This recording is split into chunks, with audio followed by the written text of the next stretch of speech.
Hello, this is Puddle. Welcome back!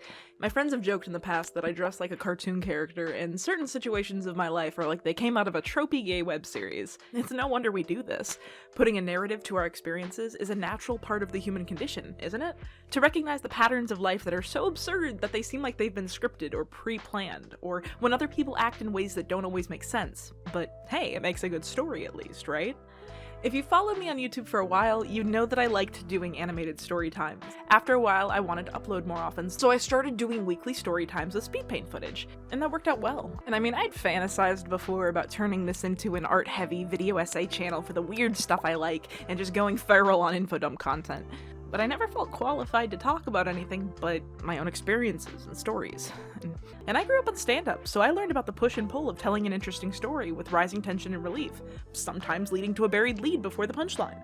They were often stories that I couldn't tell most people, but those who showed interest or asked ended up laughing by the end. And hearing the validation of, wow, that's crazy, with a laugh felt so good. And for the first couple of years of that, sharing my stories with people in an attempt to make them laugh, I didn't understand why that laugh felt so good. Even when the story would be about something horrific, if I could milk a joke out of it and make someone laugh at it, it felt like I was gaining something I'd never had the opportunity to feel otherwise. I started working on other stuff, like an autobio comic strip series that occasionally veered into vent territory, and it felt good to get my feelings down in the panels. Many of them I never posted, though some I did. And I didn't want to paint anyone as a villain just because my life had obstacles, but I did want to share my perspective. I was a 17-year-old just drawing my OC with my words and my perspective, and sometimes that implied what I wasn't allowed to say. I made art about my feelings and flicked it into the void of the internet, usually Tumblr, sometimes YouTube, for over a decade. I actually wrote about this in my hourlies for Hourly Comic Day this year. There's a link below. Anyway, as I grew up, I was often gaslit and reminded that my memory was faulty, until I didn't trust my perspective at all anymore. And by the time that I was making autobios and story times, I was convinced that if I didn't write my experiences down, I would just forget them or remember them incorrectly. And hey, once I wrote them down, it was easier to just throw them online somewhere than to store them on my hard drive, right? Now you might be like, dude, that's the opposite of a good idea. Why would you do that? Okay, so I'm not gonna bury a lead this time. Sorry, we're going off formula here. If you caught any of my other storytime videos, you might know the gist already. I can't break all my core trauma down for every video script. Sorry, but I mention it for context because as far as kid me knew, the few adults raising me were not only my entire life, but felt like extensions of God. And in the eyes of a child destined to be kidnapped who seldom left home, you can see how that can warp someone's perspective from a young age. And between the ages of 15 to 20, I was hopelessly leaking my feelings onto the internet. Complex PTSD is a whole thing. Your wiring of what you think is normal is tangled up with what you were taught by example and repetition, so if you have no other point of reference, or you're told to ignore every other point of reference, as if other perspectives are intentionally lying to you, do you see what I mean? Being taught this paranoia fueling madness, it leaves its impact, and no doubt it's left its impact on my relatives who had passed it down to me. Quick side note, not sponsored, just a midway shout out to all the stars in my patron constellation and viewers like you. Thank you. And if you're new, hi, maybe subscribe while you're already here. YouTube ain't gonna recommend me forever. Anyway, when I eventually got out of the state of Florida and started therapy, a couple things happened. I did CBT, some EMDR, guided meditation with my therapist, akin to hypnosis, and this one actually helped a lot for me as it turns out I have a flurry of OSDD symptoms and get very dissociative recounting traumatic events unless my brain disconnects from the ability to redirect those feelings. So I couldn't even access a lot of those memories without distracting myself with the puzzle box of, but how could I make it funny? If I couldn't do that, I would just justify why I deserved to be treated poorly, and I'd put that thought down, which destroyed my relationship with myself and my trust in my own intuition, my gut feelings, and just the act of giving myself any validation or self-love was completely inconceivable before those sessions. Not only did I not have the language, but it was like being told to imagine a new color or a shape without any references. It took a lot of sessions to really click that my perspective has value, that I have enough authority to trust that intuition, even if no one else can perceive it. Above all, I was a child who was struggling and no one would believe me. But when I would share it online, at least one person might hit the like button, which meant somebody heard me. And the feeling of someone finally hearing you after you've been desperate to be told that you're not crazy, the situation is, the story is. But let's back up. let's talk about story times on the YouTube platform in general. Chances are, if your story is about multiple people having a disagreement or a fight or any sort of drawn-out problem or controversy, that's the stuff people want to hear. That gets clicks. And in that story you're telling, you're giving your perspective, your narrative. And every party, every person involved has their own angle that they're viewing at it from, with all of their collective life experiences tinting that.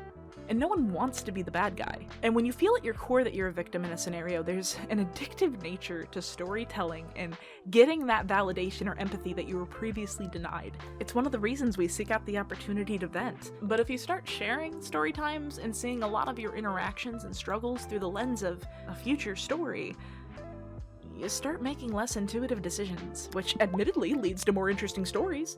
The sheer number of crazy happenstances in life that would have not occurred had I known that I could just walk away. But when you don't even realize that's an option, you can get so used to going along with the wacky side stories, often beyond your own comfort and boundaries, which can easily be twisted in our minds that we were simply a victim of circumstance and can turn into a justification to label our reality as overwhelmingly negative, which then keeps us in that headspace to keep expecting and even sometimes accepting treatment that's worse than we deserve. Because the human brain loves finding patterns, even when the implication of the pattern is only implied by our limited perspective. That being said, trauma is stored in the nervous system, and the nervous system can't tell the difference. So when you're triggered, that feeling keeps you stuck in this state of hypervigilance until you're completely exhausted. I got used to being a victim and sitting in that hypervigilant headspace, near constantly. I panic when I get any DM because of the number of people my exes have dated that would reach out to me to ask me to personally recount my trauma with a person from 8+ years ago. I panic when I get more than a couple notifications on my phone in a minute because it reminds me of when my phone number got leaked. I panic at good things, like when I get an influx of views, because even if that's a good thing, where did they come from? Who posted my stuff on a cringe thread? Who's doxing me this time? You see what I mean? Patterns where there are none, and the nervous system can't tell the difference. And I picked up mannerisms and habits I didn't know were there from early youth that, to me, were painted as good things, like patience and giving people benefit of the doubt. I wanted to have empathy because I wasn't exposed to it enough, but empathy without healthy boundaries is also incredibly destructive. A lot of the time I was assuming the best when someone was actively testing how I responded to them pushing my boundaries. Because, hey, I didn't know I was allowed to tell someone to leave me alone when they're being creepy. To do so would be perceived as rude on their end, so I couldn't do that. They made an offhand inappropriate comment about me, about my body, my voice, but right after they say, haha, sorry if I offended you. And the go-to response I had without thinking would always be, oh, don't worry, I'm hard to offend. Even though I absolutely did feel creeped out. But if I told them that, they'd feel bad, or they'd get angry. And if they're angry, what would they do? You get the gist. And with my limited reference point, I didn't know I was allowed to bring up something that bothered me without it potentially turning things into a more dangerous scenario. So, yeah, I have all these interesting stories about relationships I didn't realize I was in, or instances of someone pulling me into a crazy scenario. But one big thing I noticed was, stories are always more interesting when they're fueled by miscommunication or dysfunction. It creates disbelief, flabbergasting, and that's why a lot of sitcoms are about dysfunctional family dynamics, or protagonists getting pulled into wacky shit they couldn't say no to. Okay, now finally, why I took a big break from these videos. When I looked at my life as it had been posted online and compare those story times, those attempts at making a meaningful connection with a viewing audience while also validating my own perspective via sharing it, I realized I had to take a step back and reconsider a lot of my personality-driven content. Because there's a very real possibility I could just snowball into justifying letting my own frustrations leak into my delivery, because I've seen it before. I followed a bunch of storytime YouTubers over the last decade too. Over the years, I'd need to unfollow most of them because, well, either they stopped posting or they kept posting, and if they kept posting, eventually something started feeling really uncomfortable. Things would get black and white fast. Anyone casted as opposition in their stories would get twisted and vilified more and more as the videos would go on. Recent dramas or life videos would be released as unscripted emotional events with unnecessary jabs at appearance, intelligence, or mental state, blatantly insulting and insisting a perpetual victimhood to their growing audiences, while inadvertently sending their audience to harass other people under the guise of, well, they started it. So, you know, it's good for engagement, I guess, but I just did not want to fall into that. I want to be sure as I can be that I'm not vilifying anyone because I don't know their entire perspective either, but I'm also not exempt from having to look at myself and my behaviors critically to ensure that a moment of feeling rightfully upset doesn't unfold into a toxic decision or meltdown that can be immediately justified away because, well, they started it, you know? I still think it's possible to tell interesting stories without having to vilify someone or paint things as working against you, but my concern lies in the fact that dysfunction brings clicks, and as such, dysfunction is what's going to be rewarded on the platform. So I guess what I'm saying is, when you're recommended a bunch of negativity, please click on the things that make you happy instead, even if you gotta go out of your way to search for them. If you like this and you haven't subscribed yet, what are you doing? Come on, help me out here!